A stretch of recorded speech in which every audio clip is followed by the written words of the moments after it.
حضرت عبدالواحد بن زید رحمۃ اللہ علیہ جو مشائخ چشتیہ کے سلسلے میں مشہور بزرگ ہیں، فرماتے ہیں کہ ہم لوگ ایک مرتبہ کشتی میں سوار جا رہے تھے۔ ہوا کی گردش نے ہماری کشتی کو ایک جزیرے میں پہنچا دیا۔ ہم نے وہاں ایک آدمی کو دیکھا کہ ایک بت کو پوج رہا ہے۔ ہم نے اس سے پوچھا کہ تو کس کی پرستش کرتا ہے؟ اس نے اس بت کی طرف اشارہ کیا۔ ہم نے کہا تیرا معبود خود تیرا بنایا ہوا ہے، اور ہمارا معبود ایسی چیزیں بنا دیتا ہے جو اپنے ہاتھ سے بنایا ہوا ہو، وہ پوجنے کے لائق نہیں۔ اس نے کہا کہ تم کس کی پرستش کرتے ہو؟ ہم نے کہا اس پاک ذات کی جس کا عرش آسمان کے اوپر ہے، اس کی گرفت زمین پر ہے، اس کی عظمت اور بڑائی سب سے بالاتر ہے۔ کہنے لگا تمہیں اس پاک ذات کا علم کس طرح ہوا؟ ہم نے کہا اس نے ایک رسول صلی اللہ علیہ وسلم قاصد ہمارے پاس بھیجا جو بہت کریم اور شریف تھا۔ اس رسول صلی اللہ علیہ وسلم نے ہمیں یہ سب باتیں بتائیں۔ اس نے کہا وہ رسول کہاں ہے؟ ہم نے کہا کہ اس نے جب پیام پہنچا دیا اور اپنا حق پورا کر دیا تو اس مالک نے اس کو اپنے پاس بلا لیا تاکہ اس کے پیام پہنچانے اور اچھی طرح پورا کر دینے کا صلہ و انعام عطا فرمائے۔ اس نے کہا کہ اس رسول نے تمہارے پاس کوئی علامت چھوڑی ہے؟ ہم نے کہا اس مالک کے پاک کلام ہمارے پاس چھوڑی ہے۔ اس نے کہا مجھے وہ کتاب دکھاؤ۔ ہم نے قرآن پاک لا کر اس کے سامنے رکھا۔ اس نے کہا میں تو پڑھا ہوا نہیں ہوں، تم اس میں سے مجھے کچھ سناؤ۔ ہم نے ایک سورت سنائی، وہ سنتے ہوئے روتا رہا یہاں تک کہ وہ سورت پوری ہو گئی۔ اس نے کہا اس پاک کلام والے کا حق یہی ہے کہ اس کی نافرمانی نہ کی جائے۔ اس کے بعد وہ مسلمان ہو گیا۔ ہم نے اس کو اسلام کے ارکان اور احکام بتائے اور چند صورتیں قرآن پاک کی سکھائیں۔ جب رات ہوئی عشاء کی نماز پڑھ کر ہم سونے لگے تو اس نے پوچھا کہ تمہارا معبود بھی رات کو سوتا ہے؟ ہم نے کہا وہ پاک ذات حی و قیوم ہے، وہ نہ سوتا ہے نہ اونگتا ہے، نہ اس کو اونگ آتی ہے۔ وہ کہنے لگا تم کس قدر نالائق بندے ہو کہ آقا تو جاگتا رہے اور تم سو جاؤ۔ ہمیں اس کی بات سے بڑی حیرت ہوئی۔ ہم جب اس جزیرے سے واپس ہونے لگے تو وہ کہنے لگا کہ مجھے بھی اپنے ساتھ ہی لے چلو تاکہ میں دین کی باتیں سیکھوں۔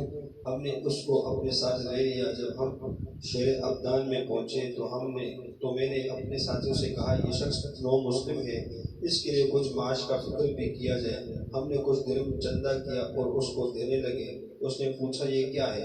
ہم نے کہا کچھ درم ہے، ان کو تم اپنے خرچ میں لے آنا۔ کہنے لگا لا الہ الا اللہ کہ تم لوگوں نے مجھے ایسا راستہ دکھایا جس پر خود بھی نہیں چلتے۔ میں ایک جزیرے میں تھا، ایک بت پرستش کرتا تھا، خدا پاک کی پرستش بھی نہ کرتا تھا۔ اس نے اس حال میں بھی مجھے ضائع اور ہلاک نہیں کیا، حالانکہ میں اس کو جانتا بھی نہ تھا۔ بس وہ اس وقت مجھے کیوں ضائع کر دے گا جب کہ میں اس کو پہچانتا بھی ہوں، اس کی عبادت بھی کرتا ہوں۔ 3 دن کے بعد ہمیں معلوم ہوا کہ اس کا آخری وقت ہے، موت کے قریب ہے۔ ہم اس کے پاس گئے، اس سے پوچھا تیری کوئی حاجت ہو تو بتا۔ کہنے لگا میری تمام حاجتیں اس پاک ذات نے پوری کر دی جس نے تم لوگوں کو جزیرے میں میری ہدایت کے لیے بھیجا تھا۔ شیخ عبدالواحد رحمۃ اللہ علیہ فرماتے ہیں کہ مجھے دفتر نیند کا غلبہ ہوا، میں وہیں سو گیا تو میں نے خواب میں دیکھا ایک نہایت سرسبز شاداب باغ ہے، اس میں ایک نہایت نفیس قبہ بنا ہوا ہے، اس میں ایک تخت بچھا ہوا ہے، اس تخت پر ایک نہایت حسین لڑکی کہ اس جیسی خوبصورت عورت کبھی کسی نے نہ دیکھی ہوگی، یہ کہہ رہی ہے کہ خدا کے واسطے اس کو جلدی بھیج دو۔ اس کے اشتیاق میں میری بے قراری حد سے بڑھ گئی۔ میری جو آنکھ کھلی تو اس نو مسلم کی روح پرواز کر چکی تھی۔ میں نے اس کے تجہیز تکفین کی اور دفن کر دیا۔ جب رات ہوئی تو میں نے وہی باغ اور قبہ اور تخت پر وہ لڑکی اس کے پاس دیکھی اور وہ یہ آیت شریفہ پڑھ رہا تھا وَمَلَائِكَتُ يَدْخُلُونَ عَلَيْهِم مِّن كُلِّ بَابٍ، جس کا ترجمہ یہ ہے سورۃ رعد رکوع نمبر 3۔ اور یہ فرشتے ان کے پاس ہر دروازے سے آتے ہوں گے اور ان کو سلام کرتے ہوں گے جو ہر قسم کی آفت سے سلامتی کا مسردہ ہے، اور یہ اس وجہ سے کہ تم نے صبر کیا تھا اور جو دین پر مضبوط جمے رہے، بس اس جہاں میں تمہارا انجام بہت بہتر ہے۔ حق تعالی شان کی عطا اور بخشش کے کرشمے ہیں کہ ساری عمر بت پرستی کی اور اس نے اپنے لطف و کرم سے موت کے قریب ان لوگوں کو زبردستی کشتی کے بے قابو ہو جانے سے وہاں بھیجا اور اس کو آخرت کی دولت سے مالا مال کر دیا۔ مالک الملک جس کو تو دینا چاہے اس کو کوئی روکنے والا نہیں ہے، اور جس کو تو نہ چاہے اس کو کوئی دینے والا نہیں ہے۔ اللہ پاک مجھے اور آپ کو پڑھنے سننے پر عمل کی توفیق عطا فرمائے اور پورے عالم میں پہنچانے کی توفیق عطا فرمائے۔ ہمارے سامنے ماشاءاللہ سے صدقے کے فضائل آ گئے کہ اپنے ایک ویال پر صدقہ کرنا، خرچ کرنا، اس کا دگنا آ جائے۔ اور پھر اللہ والوں کے واقعات دیا گیا کہ ایک شخص جس نے اللہ کی نافرمانی کی اور جب اس نے اسلام قبول کیا تو اس کا کیسا ایمان، تو اس وجہ سے بڑے فرماتے ہیں کہ کسی کو حقیر نہ سمجھا جائے، کوئی کسی گناہ میں مبتلا ہو۔ سب سے بڑا گناہ تو یہ ہے کہ اللہ کے ساتھ کسی کو شریک کر رہا ہے، وہ سرف کو نہیں مانتا۔ تو کسی کو گناہ میں مبتلا ہو تو اس کو حقیر نہ سمجھے، ممکن ہے اللہ اس کو ہدایت دے دیں اور اس کو ایسا مقام عطا فرما دیں، ٹھیک ہے؟ تو کسی کو حقیر نہیں سمجھنا ہے، اپنے سے سب کو افضل سمجھنا ہے۔ اور دوسری بات یہ کہ جیسے ایک نو مسلم اب نیا مسلمان ہوا لیکن اس کا عقیدہ کتنا مضبوط ہے، یقین کتنا مضبوط ہے، کہ مجھے چلنے کی ضرورت ہے نہیں۔ جس رب نے مجھے نافرمانی میں سب چیزوں میں ضائع نہیں کیا تو اب مجھے کیسے ہو ضائع کرے؟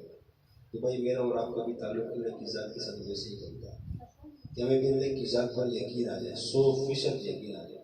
اور جب کوئی اللہ کی طرف سے کوئی آزمائش آ جائے، کوئی مصیبت آ جائے، پریشانی آ جائے، تو جیسے قرآن کی آیات ہے کہ وَاسْتَعِینُوا بِالصَّبْرِ وَالصَّلَاةِ کہ اللہ کی مدد حاصل کرو صبر کے ساتھ اور نماز کے ساتھ۔ تو ہم جب بھی کوئی آزمائش آ جائے تو ہم دو کاموں کی طرف متوجہ ہو جائیں، ایک نماز کی طرف اور ایک صبر کے ساتھ۔ تو انشاءاللہ تعالیٰ اللہ پاک تمام معاملات ہمارے حل فرما دیں گے۔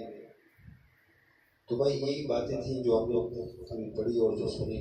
اللہ پاک سے دعا کرتے ہیں کہ اللہ پاک ہمیں یقین اور ہمیں عمل کی توفیق عطا فرما دیں۔ باقی تو بیانات تو علماء اکرام کے کام ہے، لیکن ایک آپس میں مذاکرہ ہے کہ ماشاءاللہ سے ہم ماحول کے اندر جڑتے ہیں تو اس لیے ہم آتے ہیں کہ ہماری تربیت ہو جائے، یہاں کچھ ذکر میں بیٹھ جائیں، اللہ کا نام آ جائے، کہ اللہ کی ذاتیاری کا یقین بن جائے، اس کی محبت ہمارے دلوں میں آ جائے، تو ہم اس کی نیت کریں، اس کی فکر کریں تو انشاءاللہ اللہ وہ ہمارے دلوں میں ڈال دے گا۔